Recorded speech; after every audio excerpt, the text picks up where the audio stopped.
If we want to grow, build our capability, accomplish what we're going for, it seems obvious to say that we're going to need to know things.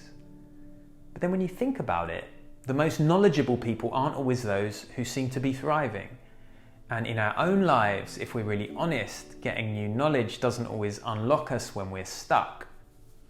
So is it that knowing doesn't matter, or is there something we don't know about knowing? And if we do want to grow and learn, how do we go about getting the kind of knowledge that will really help us? My name's Rich Watkins from Let's Go, and I'm interested in how we accomplish things with others in complex environments, collaboration, and how we develop our own mastery and share it with the world, leadership. In this video, I want to shine a light on the work of cognitive scientist John Vervaeke from the University of Toronto. Now, his work is incredibly rich with loads of applications, but for my purposes, I just want to explore one fragment of his thinking. He says that we often have too narrow an appreciation of knowing, focusing too much on one or two kinds of knowing, but to live well in a complex world, we need to effectively engage with 4 kinds of knowing. And perfectly, they all begin with a P. The first kind of knowing he describes is the one that we usually talk about, knowing knowledge. And he calls it propositional knowing because it's the kind of knowing that exists in books where there are propositions, facts, beliefs, concepts, rules. It's how we win an argument, persuade someone of something, or describe a theory. It's thinking knowing, knowing about things. In science, philosophy, history, management, we are in this business of knowing what is true. And if we build this kind of knowing, we become knowledgeable, which is good for lots of things, but it is insufficient. Because we also need to know how to do things. And the second P is procedural knowing. This kind of knowing is knowing the procedures that achieve results. And it doesn't get us truth, it gets us power. An easy way to see it is the difference between knowing lots about bikes and knowing how to ride a bike.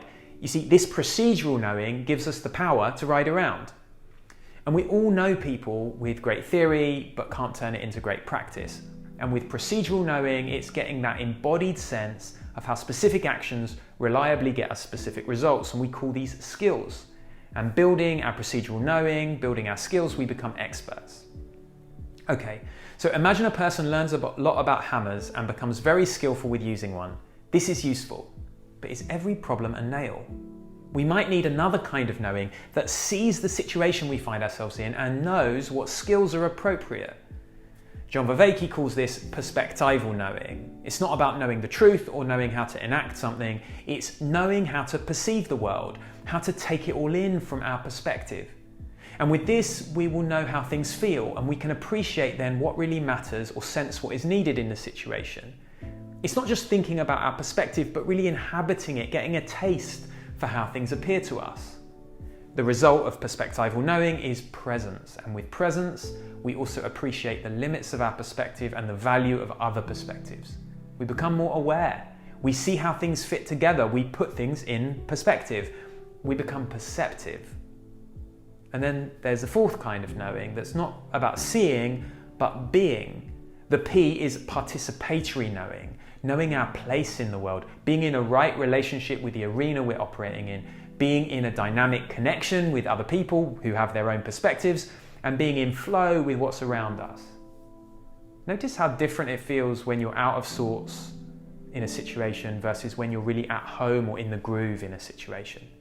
When we know how to participate in an arena, we can see what is relevant and anticipate what is next, and we can improvise with little or no self-doubt or hesitation because we aren't thinking about it, we know it. And with this kind of knowing, we're not just observing the world, we're impacting it, but not in that simple procedural sense. We are dancing with the situation, both influencing and being influenced. And here we can handle complexity and ambiguity and novelty. We can face things with good humor because we're at home in the arena. Building our participatory knowing, we become co-creators with life. So there we have 4 kinds of knowing. Knowing about things, propositional knowing. Knowing how to do things, procedural knowing. Knowing how to perceive the world, perspectival knowing. And knowing how to relate to the world, participatory knowing. These last 2 Ps might sound like very advanced kinds of knowing, maybe reserved for great masters. But in fact, they're the foundations. Kids generally know how to participate in the world and how to be present to what they experience before they know how to do things or think about things. And here's where I see these distinctions as useful for us. You see, we all have a lot to learn, and often we know that we need to develop our leadership, our collaboration, how we navigate change, build resilience, creativity, vision, influence. But learning isn't just about acquiring new knowledge and new skills. Sometimes we need new lenses to look through, new ways of listening to the world. Sometimes we need new frames of mind that help us participate in the world differently. And this kind of learning isn't about striving for hidden knowledge or hidden processes that will get us the things we want. It's more like a settling in. Can we settle in to seeing and sensing the world more deeply, being more present and perceiving what is really going on, listening to the perspectives of others without worrying whether we have everything right?